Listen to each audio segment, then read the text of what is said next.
Hello, everyone, and welcome to your Daily Detroit. We're back at it for another week. It is Monday, July 29th, 2024. I am Jer Staes, and joining me on the line, as he will every week up into the election, the general election, is none other than journalist, friend of the show, and overall great guy, Steve Freese. How are you, sir? I'm good. How are you? I'm good. Did you know that there was early voting going on? Only because I'm a nerd. Only because I thought about it and said, gosh, it must be starting by now. But otherwise, I don't know about you, but I've got nothing as a journalist, nothing as a citizen, not even from the candidates, actually, now that I think about it. Not even the candidates who usually are help out by telling everybody they can go vote. I haven't. And we've got some really hot Superior Township government races out here. Let me tell you, I have door hangers and stuff out here. So there's electioning going on, but I'm very confused by why the election industrial complex of Michigan has not kicked into gear. Why Jocelyn Benson isn't out every day telling everybody to vote early. It just baffles me. I don't know. Have you heard much in Detroit? I have gotten a glancing blow of an email, like kind of for the general public. And I do know a PR professional who had mentioned it because this is something that 60% of voters approved to add to the state constitution. I think it's a pretty big deal. I really hope that there's a big deal around this for the general election. I do remember a glancing blow of an email because I think there are 14 locations in the city of Detroit. But the thing is, and people need to remember this. I deal with issues all the time, Steve. For instance, you are in a Superior Township, a township that is better than all of us because it is superior, apparently. Well, yeah, so it's called. But there are so many municipalities that it's so incumbent on each individual clerk who already have a million things to do to get it out there, and the candidates to get it out there as an option, because I think it really can increase voter turnout and adds options to people, because it's something that I'm definitely planning on taking advantage of, because it's something that makes it just a whole lot easier. I lived for many years in Vegas, and in Nevada, as early as the late 90s, they started up with early voting. And it was great there because you could go to basically any mall, or there were some supermarkets, and they had these polling places set up where you could get your ballot for whatever races you were eligible to vote on just by going to the centralized location. And it was a little easier there because the county controlled all the election, and it was a huge county. But the point is that they always made a big deal about it on the television. The TV news was always every election, every primary election, every special election, anytime there was any kind of voting, it was a story that weekend. There aren't that many local stories going on. So I really don't understand the absence of a coordinated push. And I would think that this election, because it's the middle of the summer, would require more hype, would require extra effort to get people out to vote. Because it's going to be a low turnout election, but it's actually a pretty consequential election. There are some really important primary races going on this year. For sure. And we're definitely going to talk about some of that, because it is a big deal, kind of setting us up for the general. There's been so much focus on Vice President Kamala Harris and all of that. Who? But yeah, she's brat. How do you say her name? Kamala? Yeah. Okay. I don't know. It's just being silly. Well, no, actually, somebody, thank you for the feedback emails. I'm always appreciative of it. But someone was upset that we referred to her on occasion by first name. And I'm kind of I understand your point. But also, we say Joe Biden, we say all those things. So I don't know if that's really I understand she is Vice President Kamala Harris, former, U.S. Senator, all those things. I just feel like in colloquial conversation, it's hard to do that every time. And I really don't mean it as a disrespect. I feel like we kind of treat all the candidates the same way with the same irreverence. Yeah, it's a really strange thing because we did it with Hillary Clinton, too. We refer to her as Hillary. We still refer to her as Hillary. The thing about that is that as a politician, I understand that the notion that it may seem demeaning or diminutive to do it that way. From a politician's point of view, I think it implies a familiarity, a level of fame and recognition. And I think those are things that are good for politicians, particularly when they're running for president of the United States. Hillary, I think part of that was that, we already had a Clinton. But with Kamala, I don't know. I realize it may seem a little awkward. At the same time, it feels stranger if you're just going to refer to her as Harris. I don't know why, but it just does. I mean, the name is unique, and it reminds me of the times where I would say, you would say Barack at times. The thing is, though, is that down here in Detroit, they usually refer to her as Auntie, because the vibe shift down here is crazy. Because I'm sure. Yeah, and the energy around it, and we'll get into this poll, which is that came out, Detroit News, Glenn Gariff, WDIV, has a snapshot basically after all of this stuff that went down, a sample size of 600, which, I understand the criticisms that it could be larger, but polls are very difficult to pull off, especially when you're going to call people, do a mix of cell phones, landlines. They're expensive and difficult, but this poll puts Donald Trump and Kamala Harris tied basically at 41% and some change, almost exactly tied. Robert F. Kennedy Jr. at 9.7%, almost 10%. But here's something crazy, and this is just a fun statistic. Literally 0 black respondents in this poll were for Trump. And that is a change that I have, it's a 600 person sample size. It's a bit smaller, but like the gas of, is Trump going to pull some black voters? I feel like the gas is out of that car. It's on the side of the road somewhere in the middle of the Nevada desert. I think that, that's possibly true. I also think that there was an awful lot of kind of unbelievable polling that didn't make any rational sense or political common sense before Joe Biden pulled out.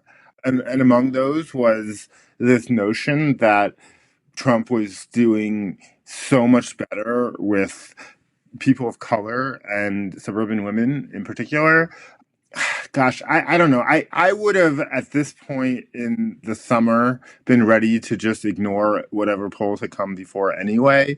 But especially given everything that's happened, especially given that there was this like weird bump that took place because of the assassination attempt, followed by the convention, which I guess went pretty well. I don't know. I didn't watch any of it. But I don't know that the polling that existed before matters now, but also I don't think it was all that accurate to begin with. I've had a real hard time buying a lot of the polling lately. There was some poll somewhere that had Trump winning like huge share of the youth vote.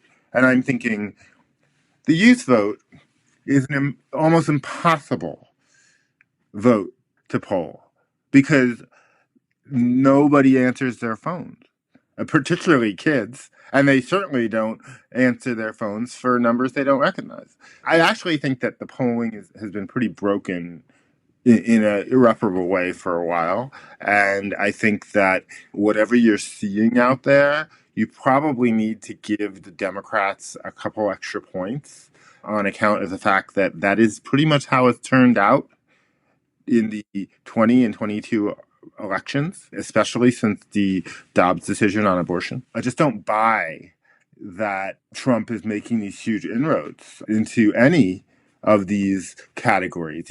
There was a discussion before Joe Biden dropped out that Trump was going to be competitive in New York. And there were serious people on television discussing That sounds this. absurd. It's ridiculous. It's insane. I certainly think that getting rid of Joe Biden and having Kamala Harris on the ticket as the top of the ticket, in a lot of ways, it sort of normalizes the alliances within the parties, particularly within the Democratic Party. And most importantly, the thing that I said last week, which is people don't like Donald Trump. They don't trust Donald Trump, and they really don't like him. And they had this uneasy relationship with Joe Biden that I never quite understood the problem people had with him, but whatever. So just giving them a new option is such a powerful thing. It is exactly what was needed to make this presidential election interesting and bearable. Yeah, I think a lot of pundits have undervalued the importance of the Dobbs decision and the women's vote. I mean, it seems Uh-huh. so simple on the face of it, but people have memories. When I have discussions with people, when I talk to people, when I talk to most women I know in my life, this is something that has galvanized them. Even if they weren't that interested in politics before, they know what the choices are now and what they mean now and will mean for the next few cycles until some other chance has been shown or some other path has been shown that, Republicans mean the end of women's rights. That's the argument. And it's been a very, very powerful one. And you only have to look at deep red states like I think South Dakota, I think is another one, where the same people vote for an abortion rights ballot initiative and a hardcore conservative Republican candidate. They do both in those places. So you take swing states, and it's an incredibly powerful issue, and it hasn't gone away. It won't go away. And this whole Project 2025 book that the Heritage Foundation has created with the help of primarily Trump allies has some really, really rough things in there, and they're not going to be able to get away with it. And having a woman and a vocal abortion rights proponent at the top of the ticket is a much different thing than having Joe Biden doing it. The data shows that the more people know about Project 2025, the more they do not like it. So, I mean, to me, this is going to be interesting how this unfolds. I want to ask this to you about the poll, though, and riddle me this. RFK Jr., man, like, some people cannot believe he polls that high. There's part of me that's like, I know there's always been that consolidated corner of the electorate that's just a little it's a little wonky. Over 9%, like 9.7% means that it is definitely, if this holds, going to be an important part of how this election kind of goes either way. Yeah, I mean, look, we've been through this. We've been through this several times. The 2000 election would have been very different without Ralph Nader and Pat Buchanan in it. 2016 election would have been completely different without Jill Stein in it. And unfortunately, there's not much the major parties can do about it. RFK Jr. is a very weird one because the polling seems to show he's polling more from the right than the left, if that polling is accurate. Like I said, I'm not going to buy into it too much.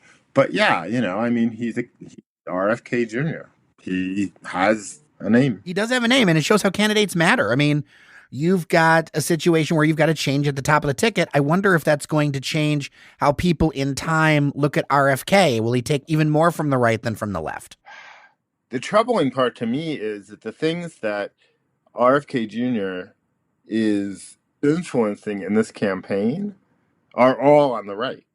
I mean, the things he's been pushing for his entire public career, particularly around like vaccinations. You had Donald Trump sometime this weekend at some rally saying that if he's elected, he won't fund schools that have any vaccine mandates.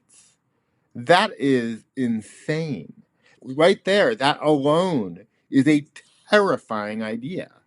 For anybody who's got children, anybody who is old enough to remember chickenpox and polio, I mean, like, there are some, not that many, but there are a few. The things that vaccinations have done for the world have been extraordinary. And to have the Republican nominee, a former president who managed COVID, saying these things is horrifying.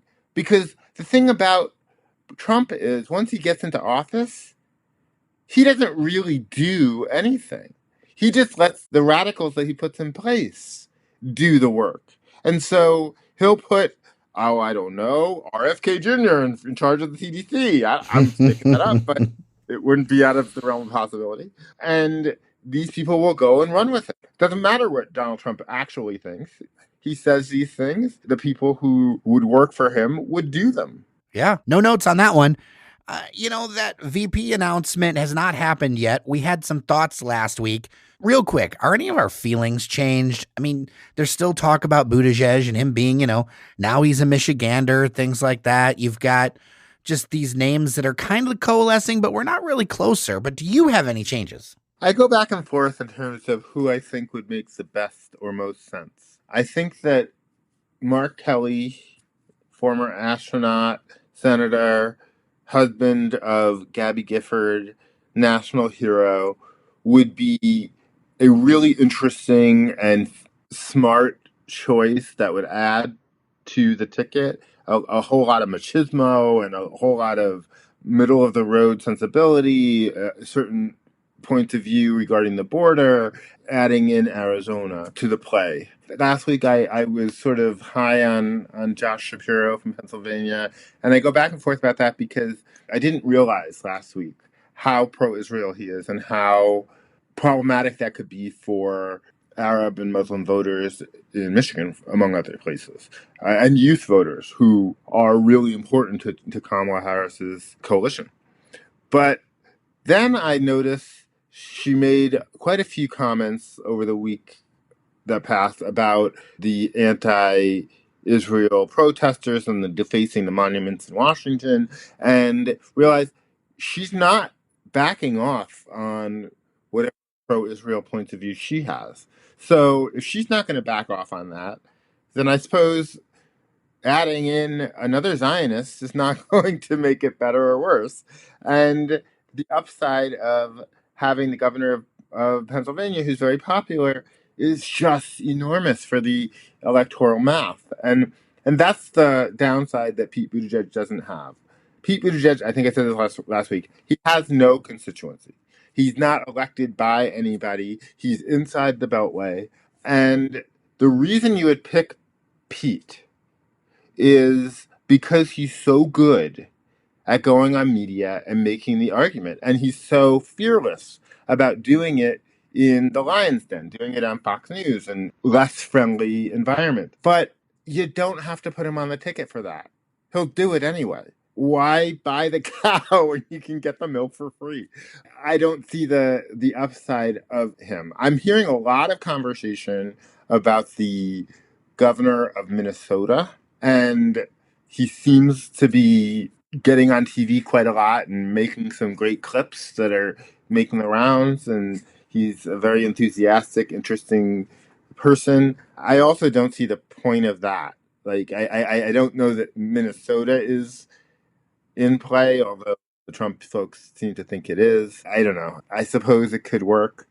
It's obviously going to be some white guy, and I think by next week we'll know who. My impression is that they may need to move faster than I originally thought because they have a roll call coming up, the Democratic Party, to kind of firm up the nomination long before the convention.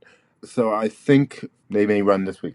If she doesn't have to, I would probably think she wouldn't and would wait until the Olympics were over. But the Olympics are going to be 2 weeks long, so I don't know that that's something she can wait for. Yeah, I hear you. I'm just waiting for this all to unfold at this point because I feel like I don't have any kind of real good idea on who's going to get picked until we know. Let's talk about this Michigan Senate race because it's important. Michigan is a key state, has a great legacy of impactful senators over the years.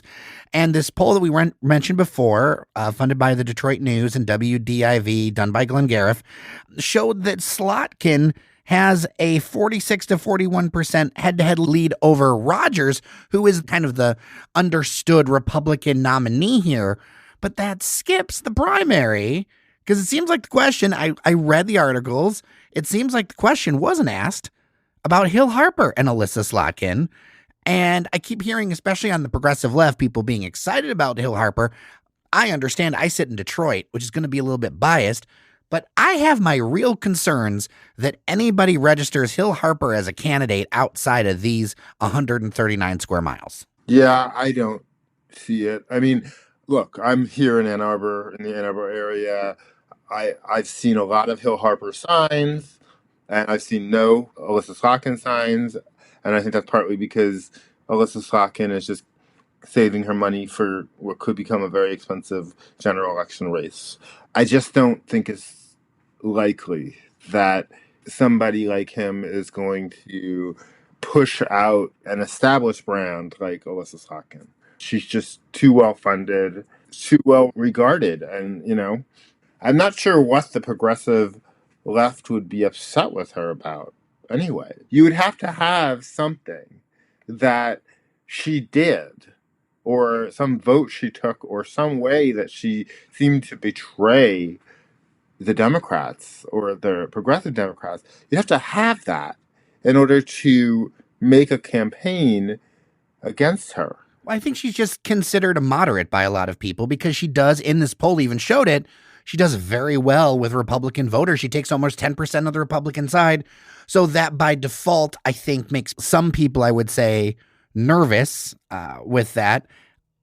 My question would be to you is, this is Hill's first race. And okay, possibly unpopular opinion, I may get some hell for this, but what are you doing running for U.S. Senate as your first political race? Like, this is way harder than I think people realize. I want to talk about that for a second because I don't understand why he didn't do city council, why he didn't do state, something in between to be like, hey, this is how a race goes. Hey, this is a lower profile thing where if I make some mess ups or I do something, it's not going to hurt, The other thing is, all that is right. But also, Hill Harper is not a very famous person. I mean, you have to look him up. The guy lives near me. I feel bad, but yeah, I hear what you're saying.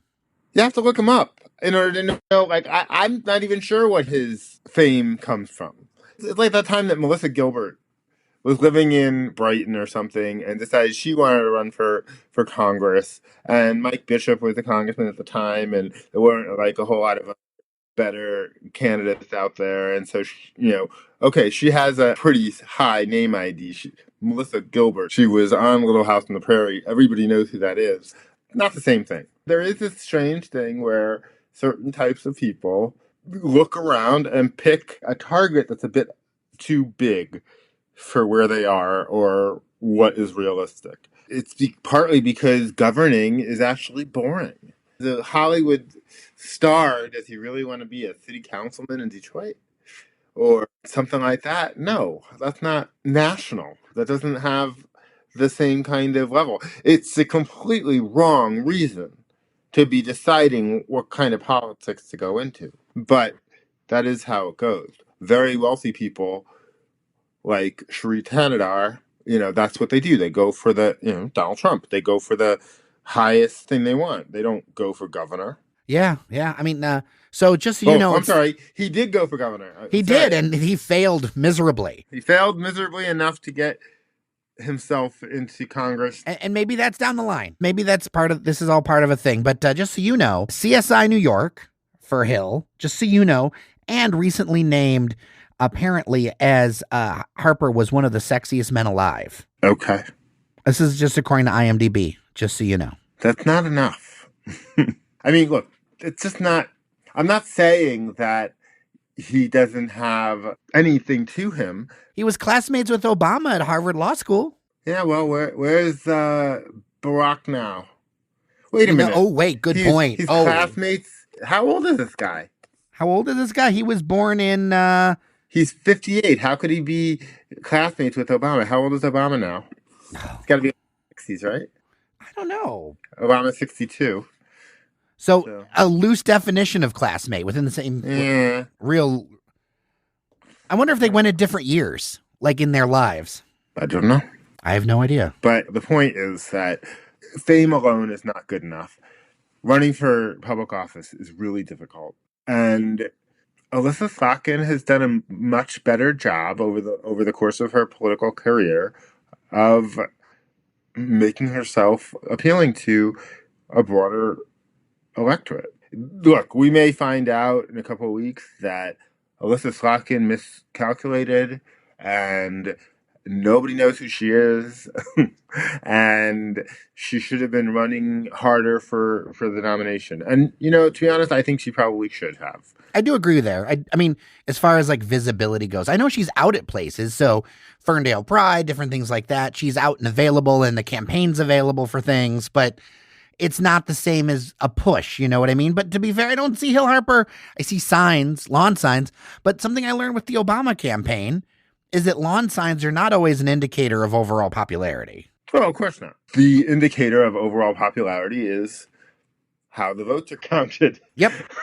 So we'll see. I guess I just wonder if I'm a Democrat from up in, I don't know, Alpena, what do I know about either of these people? Fair. What do I know about Alyssa Slotkin? What do I know about Hill Harper? I'm not surprised she's ahead in the polls. I did think it was interesting, because I did a double take when I was looking at the notes that you sent me, that Mike Rogers is from Brighton. I didn't get that. I didn't get kind of a profoundly interesting factoid about Michigan politics, which is that both Alyssa Slotkin and Mike Rogers represented roughly the same district. And it's the same district, roughly, that Debbie Stabenow represented when she was elected to the Senate.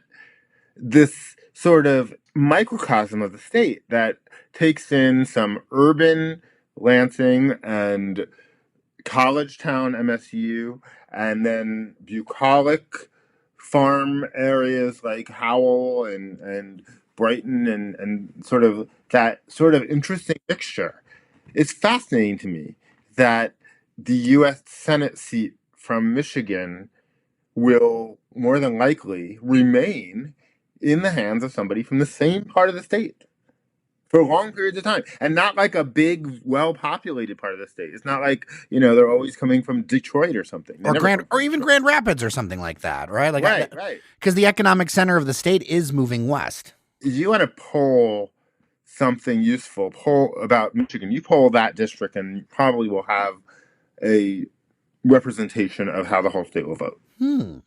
That would be interesting. If I were a rich man, I would do that. At some point, we'll go back and look and see how that district voted in the presidential races over the last 30, 40 years. I think you probably find it's pretty representative of what the state did. Okay, let's wrap up with us having different opinions about the same book. I've wanted to talk about this with you for a while. I saw your piece in Hour Detroit. I will link to your piece as well as my piece about True Gretch. You and I both read this book. I think combined we could have done it in an afternoon. Yeah, it's pretty quick. Yeah, we came to different opinions though on it. I was a little bit more upbeat on it, and you called it chicken soup for the Michigander's soul, and I argue that's the point. Yeah, it is. I have not come around to liking the book in any way, but I do think that there's something about it, and there's something about its weakness and its meekness and its lack of any insight that is actually really insightful. And here's what I mean. People keep asking me, and I'm sure you as well, whether Gretchen Whitmer wants to be the vice president or even the president of the United States. And she keeps telling everybody she doesn't. She said it a million times.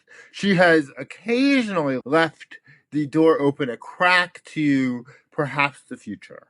But she's been very clear she doesn't want to be on this ticket. And I think I'm finally getting why this book is so empty and why she doesn't want to do it. Gretchen Whitmer is a normal person. Like, she's a normal person who happened to ascend into a very important role and then get swept up in a pandemic. And I actually think that it was never something she thought about for herself until she became very popular in the state. But also that the assassination attempt on her and the callous, obnoxious, insulting way that Donald Trump and an awful lot of the right treated that very terrifying experience for her and her family. I don't think she wants that kind of attention. I think that once she's done her job as governor, I don't think she wants it. I don't think she wants to be going out and doing stump speeches on a national basis. I don't think she, and then you add in that the former president of the United States gets shot at or shot or whatever you want to call it, whatever happened to him, and he's supposed to have perhaps the tightest security. I think that she feels like when she's done with this, she's done with it. She's hit the top of the state. She likes it here. I think she wants to do something else, and I don't think she wants to risk her or her family's life. I don't think she wants to have her husband worrying about her or her kids worrying about her or for her to be worrying about them. It makes perfect sense when you take out the gigantic ego. And if there's anything that book is missing, it's ego. It really is. I mean, nothing much in there at all. And if it was going to be a book that was positioning her for national office, it would not be this insipid. So I look at the book differently than you do. I feel like it was written for a different audience than the political pundit. So in a way, we agree in that sense. And of course, everything we're saying is supposition. I have not, and you have not, I do not believe, talked to her about her future plans. But I think that this is the kind of book that endears her to people. I have a cousin who lives in the outer suburbs who very much loves this book.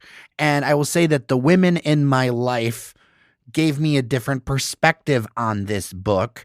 And I realized that I come to the same conclusion you do around the idea that, and this is why I said in my review, maybe a higher calling than office, because in her mind, there may be a higher calling than political office or that high profile vice president or presidency to her. And that's the thing. Chase your happiness. I actually respect the hell out of that.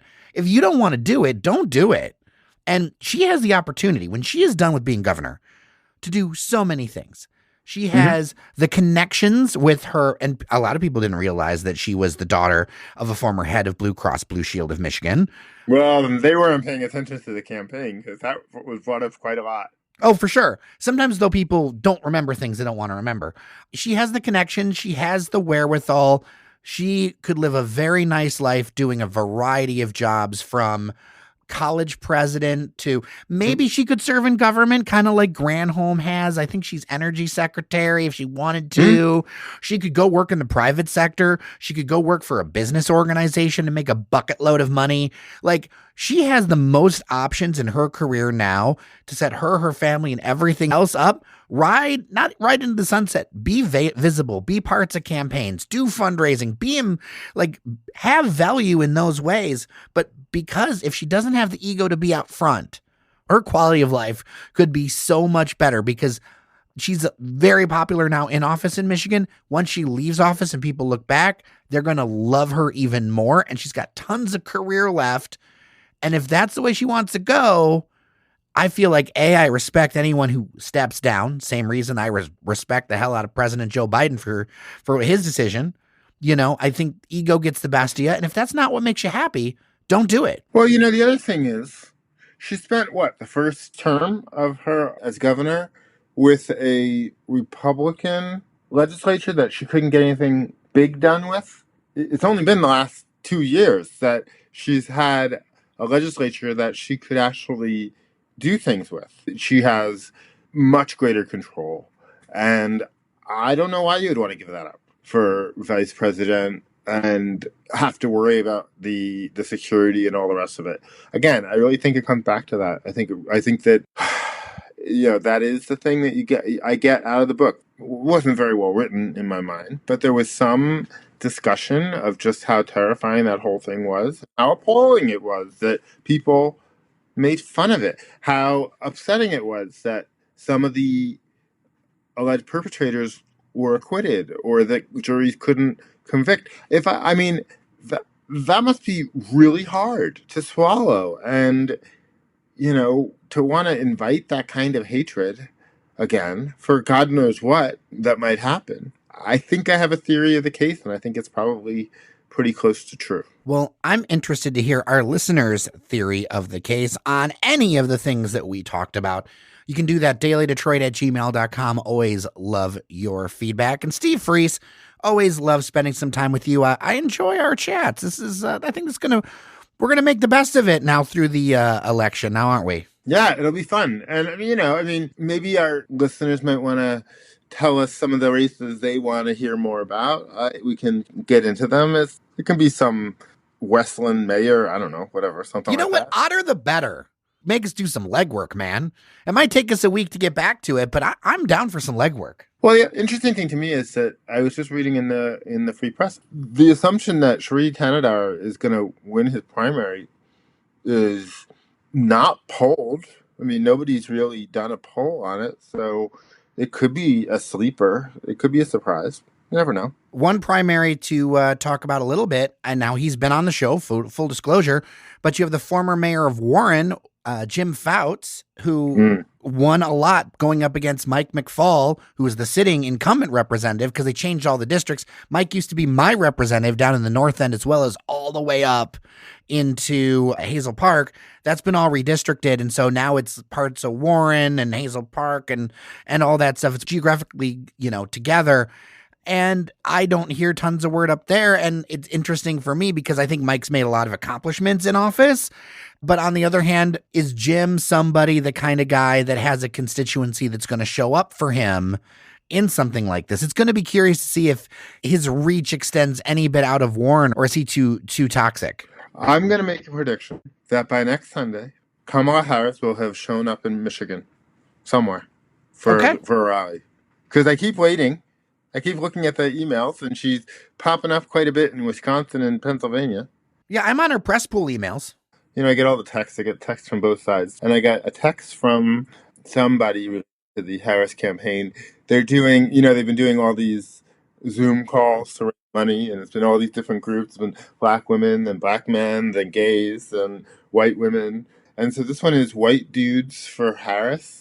I saw some of that on Threads. They're having a call on Monday, and I gotta say that it made me queasy. Like, just seeing that. Like, I started thinking, if you saw a fundraiser that was White Dudes for Trump, it would not be okay. Well, listen, if there's anything that us white men love to do, it's be involved and show up in things and assume that we're just going to be welcome. I don't know. I just thought that there was something. There's something kind of weird about these like subset groups of people. For I don't know. I don't want to sound too anti-woke or anything because that's not what I'm trying to say. But I get it when it's like black women for Kamala. I understand why they feel personally attached to her. I get white women. I think it's a little strange. A little strange when it's white dudes for has a bit of a KKK sound to it. I can't quite put my finger on it, but it doesn't sound right to me. I don't know. Just wondering. Well, yell at us, dailydetroit@gmail.com. Would love to hear from you. Steve, we will talk next week. I really appreciate you, man. All right. Talk to you again. Absolutely. All right. With that, I am Jer Staes. Thank you so much for listening to Your Daily Detroit. Remember that you are somebody, and we'll talk tomorrow.